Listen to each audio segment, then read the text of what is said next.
നിങ്ങൾ എപ്പോഴെങ്കിലും ആലോചിച്ചിട്ടുണ്ടോ ഒരു വെബ്സൈറ്റിലെ നൂറുകണക്കിന് പേജുകൾക്ക് എങ്ങനെയാണ് ഒരേ ഹെഡറും ഫൂട്ടറും ഒരേ ഡിസൈനും കിട്ടുന്നതെന്ന്? അല്ലെങ്കിൽ നമ്മൾ പേജ് റീലോഡ് ചെയ്യാതെ തന്നെ പുതിയ നോട്ടിഫിക്കേഷനുകൾ എങ്ങനെയാണ് സ്ക്രീനിൽ പൊങ്ങിവരുന്നത്?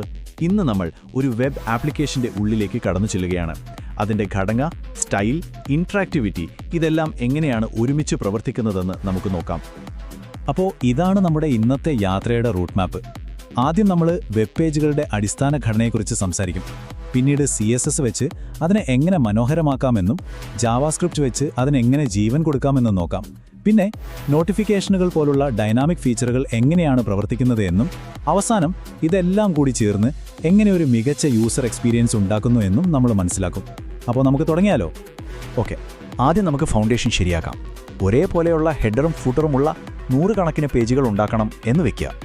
ഓരോ പേജിലും ഈ കോഡ് കോപ്പി പേസ്റ്റ് ചെയ്യുന്നത് അത്ര നല്ല ഐഡിയ അല്ല, അല്ലേ? അപ്പോൾ ഡെവലപ്പർമാർ ഇതെങ്ങനെയാണ് കൈകാര്യം ചെയ്യുന്നത്? ഇത് വെബ് ഡെവലപ്മെൻറ്റിലെ ഒരു അടിസ്ഥാനപരമായ പ്രശ്നം തന്നെയാണ്.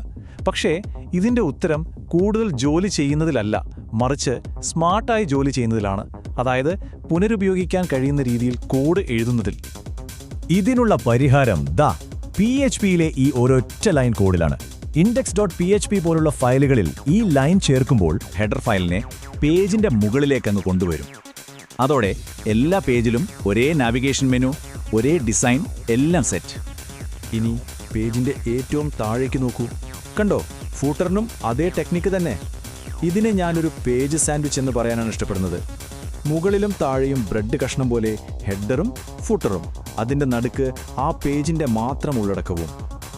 അപ്പോൾ സെർവറിനുള്ളിൽ ശരിക്കും എന്താണ് നടക്കുന്നത്? നിങ്ങളൊരു പേജ് ചോദിക്കുമ്പോൾ സെർവർ ആ സാൻഡ്വിച്ച് ഉണ്ടാക്കാൻ തുടങ്ങും. ആദ്യം ഹെഡർ വയ്ക്കും, പിന്നെ ആ പേജിന്റെ പ്രധാന കണ്ടന്റ്, അവസാനം ഫൂട്ടറും വെച്ച് അടയ്ക്കും.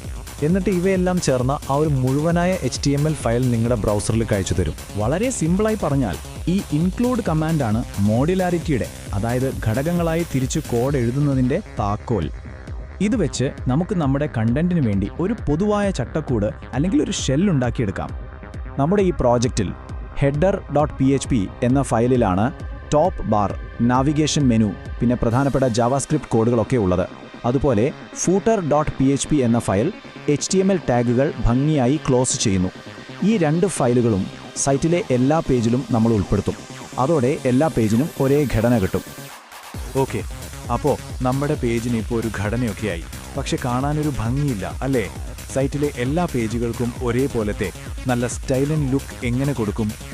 അതിനുള്ള പരിഹാരവും വളരെ എളുപ്പമാണ്. നമ്മൾ എല്ലാ പേജിലും ഉപയോഗിക്കുന്ന ആ ഹെഡർ ഫയലിൽ style.css എന്ന ഒരൊറ്റ സ്റ്റൈൽ ഷീറ്റ് ഫയലിലേക്ക് ഒരു ലിങ്ക് കൊടുക്കും. ഇതിൻ്റെ ഗുണം എന്താണെന്ന് വെച്ചാൽ ആ ഒരൊറ്റ ഫയലിൽ മാറ്റം വരുത്തിയാൽ മതി, സൈറ്റിലെ എല്ലാ പേജിൻ്റെ ലുക്ക് അപ്പം തന്നെ മാറും. ഇവിടെ ഡിസൈൻ ചെയ്തിരിക്കുന്നത് മൊബൈൽ ഫസ്റ്റ് എന്നൊരു രീതിയിലാണ്. അതായത് നമ്മൾ ആദ്യം ഡിസൈൻ ചെയ്യുന്നത് ഒരു ചെറിയ മൊബൈൽ സ്ക്രീനിന് വേണ്ടിയാണ്. അവിടെ എല്ലാം ഭംഗിയായി കാണണം. അതിനുശേഷം സ്ക്രീൻ വലുതാവുമ്പോൾ, അതായത് ടാബ്ലറ്റ്, ലാപ്ടോപ്പ് ഒക്കെ ആകുമ്പോൾ ലേഔട്ടിൽ മാറ്റങ്ങൾ വരുത്തും. അതിനാണ് നമ്മൾ CSSലെ @media ക്വരികൾ ഉപയോഗിക്കുന്നത്.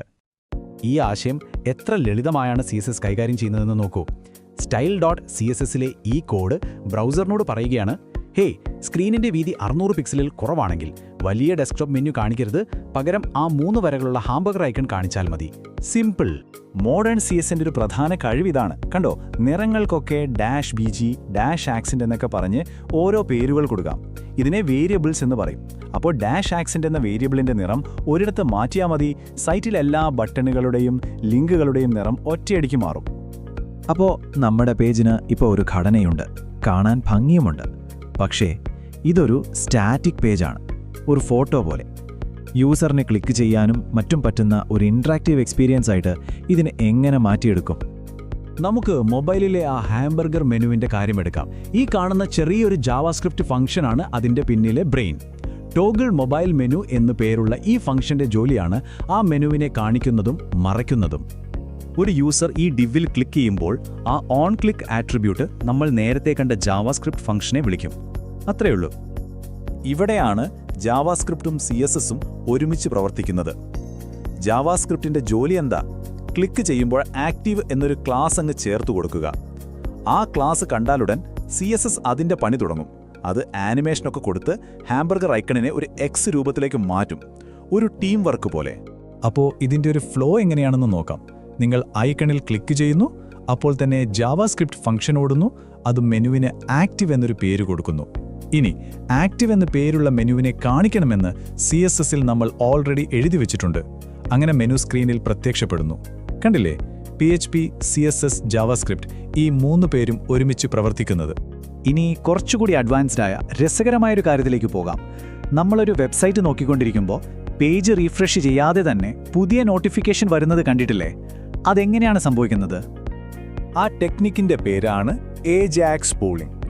ഇത് ശരിക്കും നമ്മുടെ വെബ് പേജ് ഓരോ കുറച്ച് സെക്കൻഡ് കൂടുമ്പോഴും സെർവറിന്റെ തോളിൽ തട്ടിയിട്ട് ഹലോ, എനിക്ക് വേണ്ടി പുതിയ എന്തെങ്കിലും വന്നോ എന്ന് ചോദിക്കുന്ന പോലെയാണ്. പേജ് മുഴുവനായി റീലോഡ് ചെയ്യേണ്ട ആവശ്യമേയില്ല. ഇതിന് തുടക്കമിടുന്നത് ഹെഡർ PHPയിലെ ഈ ഒരൊറ്റ ലൈൻ കോഡാണ്. ഇത് ബ്രൗസറിനോട് പറയുകയാണ്, ഹേ, ചെക്ക് ന്യൂ നോട്ടിഫിക്കേഷൻസ് എന്നൊരു ഫംഗ്ഷനുണ്ട്, അത് ഓരോ 8000 മില്ലി സെക്കൻഡിലും, അതായത് കൃത്യമായി ഓരോ 8 സെക്കൻഡിലും ഒന്ന് ഓടിക്കണം. അപ്പോൾ ഓരോ 8 സെക്കൻഡിലും എന്താണ് സംഭവിക്കുന്നത്? ബ്രൗസർ സെർവറിലേക്ക് ഒരു റിക്വസ്റ്റ് അയക്കും. സെർവർ നോട്ടിഫിക്കേഷനുകളുടെ പുതിയ എണ്ണം എത്രയാണെന്ന് തിരിച്ചു പറയും. നമ്മുടെ ജാവാസ്ക്രിപ്റ്റ് പഴയ എണ്ണവും പുതിയ എണ്ണവും തമ്മിൽ താരതമ്യം ചെയ്യും. ആഹാ, എണ്ണം കൂടിയിട്ടുണ്ടല്ലോ. അപ്പോൾ സ്ക്രീനിൽ ഒരു ചെറിയ അലർട്ട് കാണിക്കും, കൂടെ ഒരു നോട്ടിഫിക്കേഷൻ സൗണ്ടും പ്ലേ ചെയ്യാൻ ശ്രമിക്കും. ഇവിടെ രസകരമായൊരു ചോദ്യം വരും. നോട്ടിഫിക്കേഷൻ വന്നു, സൗണ്ട് പ്ലേ ചെയ്യാൻ കോഡുമുണ്ട്. പക്ഷേ പേജ് ആദ്യമായി ലോഡ് ചെയ്ത ഉടനെ ഒരു നോട്ടിഫിക്കേഷൻ വന്നാൽ ആ സൗണ്ട് കേൾക്കില്ല. എന്തായിരിക്കും കാരണം? ഉത്തരം ഈ കോഡിലുണ്ട്. ഇതെന്താ ചെയ്യുന്നതെന്ന് വെച്ചാൽ, നിങ്ങൾ ആദ്യമായിട്ട് ആ പേജിൽ ഒരു ക്ലിക്ക് ചെയ്യുകയോ അല്ലെങ്കിൽ കീബോർഡിൽ എന്തെങ്കിലും അമർത്തുകയോ ചെയ്യുന്നതുവരെ ഇത് കാത്തിരിക്കും. അങ്ങനെ ഒരു യൂസർ ഇൻട്രാക്ഷൻ നടന്നാലുടനെ ഓഡിയോ എനേബിൾഡ് എന്നൊരു സ്വിച്ച് അത് ഓണാക്കും. അതിനുശേഷം വരുന്ന നോട്ടിഫിക്കേഷനുകൾക്ക് സൗണ്ട് കേൾക്കാം. ഇത് ശരിക്കും നമ്മളെ ശല്യപ്പെടുത്തുന്ന വെബ്സൈറ്റുകളിൽ നിന്ന് രക്ഷിക്കാനുള്ളൊരു ബ്രൗസർ പോളിസിയാണ്. അല്ലെങ്കിൽ ഏത് വെബ്സൈറ്റ് തുറന്നാലും അവിടെയൊക്കെ പരസ്യങ്ങളുടെ ഒച്ചയും ബഹളവും ആയിരിക്കില്ലേ? അതുകൊണ്ട് ഒരു വെബ്സൈറ്റിന് സൗണ്ട് പ്ലേ ചെയ്യണമെങ്കിൽ യൂസർ ആദ്യം എന്തെങ്കിലും ഒരു ആക്ഷൻ എടുക്കണമെന്ന് ബ്രൗസറുകൾക്ക് നിർബന്ധമുണ്ട്. നമ്മുടെ കോഡ് ആ നിയമം കൃത്യമായി പാലിക്കുന്നു. ശരി, അപ്പം നമ്മൾ 3 പ്രധാനപ്പെട്ട കാര്യങ്ങൾ കണ്ടു. PHP വെച്ച് ഘടനയുണ്ടാക്കി, CSS വെച്ച് ഭംഗിയാക്കി, ജാവാസ്ക്രിപ്റ്റ് വെച്ച് അതിന് ജീവൻ കൊടുത്തു. ഇതെല്ലാം എങ്ങനെയാണ് ഒരുമിച്ച് ചേർന്ന് ഒരു കിടിലൻ അനുഭവം തരുന്നത് എന്ന് നമുക്ക് ഒന്നുകൂടി നോക്കാം.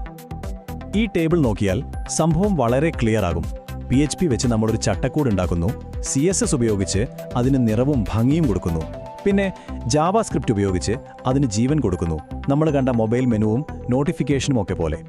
ഈ 3 ചേരുമ്പോഴാണ് ഒരു വെബ് ആപ്ലിക്കേഷൻ പൂർണ്ണമാകുന്നത്.